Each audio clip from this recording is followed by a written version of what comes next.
Estamos aqui para mais um Sobriedade, sim, que é um programa da Pastoral da Sobriedade. Essa jovem que agora completa 15 anos de existência, né? Nossa Pastoral da Sobriedade, que tão bem tem feito para todos nós e para tanta gente nesse Brasil todo. Hoje, o nosso querido Dom Irineu não está conosco, porque o médico tem que de vez em quando dar uma puxadinha de orelha nele, assim, para falar, para ele ficar um pouquinho quieto, senão ele não para. Mas a gente está aqui agradecendo por esse sonho dele, que por primeiro sonhou a Pastoral da Sobriedade. Se ele estivesse aqui, ia dizer que foi São Pedro, sede sóbrios. Mas o nosso beijo para ele, e eu quero que todo mundo saiba que ele está super bem, é só para ele ficar quietinho um pouco. Mas está aqui com a gente o Rossini, que também está conosco desde o começo da pastoral. Tudo bom, meu querido? Tudo bem, é uma alegria. Bom, né? Estamos aqui comemorando 15 anos. Debutando, né? Debutando. Essa jovem garota. E hoje nós temos um convidado que pela primeira vez vem aqui ao nosso programa, que é o Marcelo Henrique Esteves. Ele é de Volta Redonda, Rio de Janeiro. Tudo bom, Marcelo? Tudo bom, Mônica. Prazer estar aqui. 15 anos de pastoral, que bom, né? Que ótimo, né? Ele é coordenador do Leste 1, lá no Rio de Janeiro. Ele é de Volta Redonda. Marcelo, você já está na caminhada junto com a pastoral desde 2004, é isso?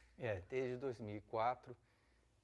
Eu digo não pelo amor, mas infelizmente pela dor, eu acabei entrando na pastoral de sobriedade, né? Em função da dependência do meu filho. Conta um pouquinho pra gente. Então, é uma história assim um pouco chata de contar, né? Porque eu acredito que nenhum pai gosta de falar essa história, mas eu dou esse testemunho até para alertar outras famílias, outros pais, para não se esconderem, né?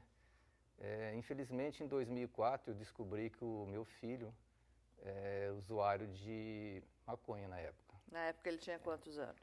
Ele tinha uns 14 anos, 13 para 14 anos. E aí a gente leva aquele susto, né? Olha, só quem é pai, quem é mãe, que percebe que o chão desaparece. É verdade. Aí aquele susto, tudo, como é que eu faço, como é que eu resolvo? Aí numa missa, que eu estava lá na comunidade de São Sebastião, numa missa, eu vi um agente da pastoral, o Edson, comentando que tinha um grupo que tratava, né, ajudava os dependentes químicos. E eu desde o começo, para mim, dependente químico, para mim, desculpe o termo, era aqueles que não queriam nada com a vida e tal. Mas quando acontece no sangue da gente, a gente começa a pensar de novo. E até então só acontece na casa do vizinho, então só né? acontece na casa do vizinho, só na televisão, né? Não acontece na casa da gente. E é aquele susto. Aí quando eu vi o Edson falando sobre uma tal de pastoral de sobriedade, que eu nunca tinha ouvido falar na minha visão. E aí eu procurei ele depois da missa, falei, olha, eu preciso de ajuda, aonde que eu vou? Aí ele, como um anjo, né, que a gente diz que os agentes se indicam, são anjos, indicou lá um grupo de autoajuda, na Casa da Santíssima Trindade, uma casa que a Diocese de Barra do Piraí e Volta Redonda deixou para a gente tocar a pastoral. Então eu fui lá e, como bom pai, levei meu filho e entreguei. Entreguei no sentido que tinha uma reunião de dependentes lá. E Você achou que já estava de bom tamanho, chegou e fez a tua parte. Entrego como um resfriado, né?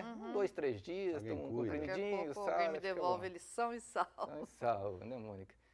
E estamos há 10 anos, né? Quase 10 anos nessa luta, né? Então, como eu te disse, na época deixei o meu filho lá e fui embora para casa. Depois eles me entregam, tá bom. Depois eu fui perceber que não é bem assim, né? Eu também tinha que me cuidar, eu também tinha que me tratar. E ele aceitou de cara, assim, a proposta de ir para o grupo de autoajuda? Então, né, realmente assim, ele não Porque eu pergunto isso porque muita gente fica nessa dúvida, né? Será que é fácil levar uma pessoa que está na dependência, uma pessoa que está começando, né, Rossini? Como é que funciona isso? Cada caso é um caso, né? Mas eu não sei, até queria assim, aproveitar o Marcelo, até depois que falasse um pouco disso, a gente percebe, a gente tem depoimento de pais que muitas vezes só percebem o problema depois dele efetivamente instalado. Isso mesmo. Né? Então demora tempo os pais. Como é que, antes, né, como é que você percebeu? Porque você tem mais filhos, né? Como é que você sentiu? Até quando que você constatou? Foi num diálogo? Ele chegou e se abriu com você? Antes, como é que foi, antes da chegada desse momento? Então, como é que deu esse processo? Na realidade, esse meu filho é do meu primeiro casamento, né, que eu estou separado, eu tenho uma filha agora do segundo casamento.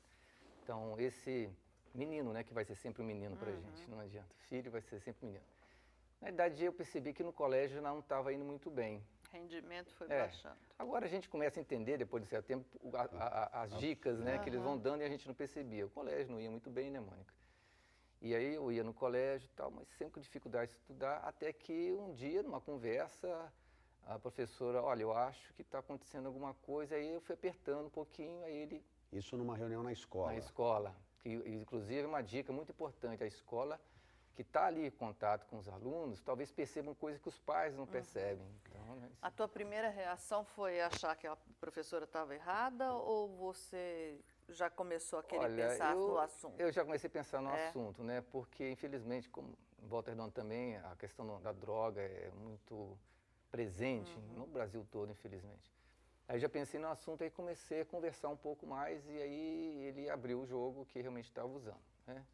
Mas sempre diz, estou usando, mas não tem problema nenhum, aquela história, a hora que eu quiser, aquele discurso que a gente conhece.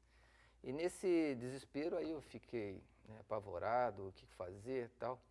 Eu lembro bem uma passagem, né, assim, parece até um pouco cômico, mas para mostrar o desespero de um pai que pega uma situação dessa.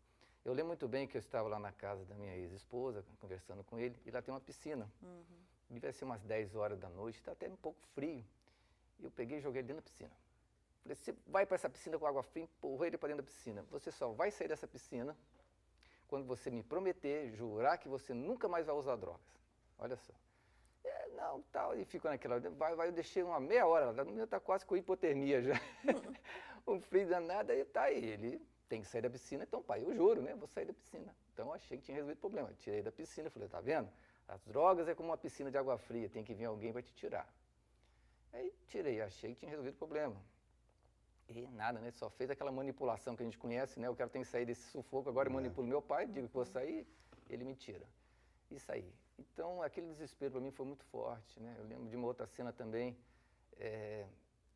para tentar passar para ele a dor que eu estava sentindo, né? Como materializar uma dor. Isso, cada um sabe onde aperta o calo, né?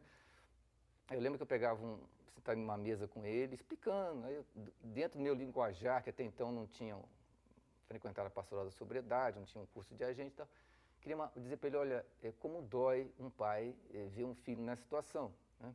Eu lembro que eu pegava um fósforo, olha só, riscava o fósforo e segurava o fósforo na mão, ia conversando com ele. Você está vendo o fósforo? É assim que a sua vida está consumindo, tal, tal. E o fósforo vinha queimando aqui, queimava, ele olhava para mim assim, eu queimava e eu segurava. Conclusão, para resumir a história, queimei 3 vezes o dedo e falou assim, pai, você vai gastar a caixa de fósforo toda, não vai resolver o problema. Eu falei, meu filho, mas eu queria só mostrar para você que a sua dor, o que você está fazendo, está me provocando uma dor muito forte. E aí você me deu um gancho, primeiro vou chamar os comerciais, mas para a gente ver que isso acontece com a maioria dos pais, né? A gente acha que a gente mostrando esse lado, a gente consegue deixá-los assim com uma sensibilidade maior e assim resolver o problema, né? Mas a gente volta já já, não sai daí.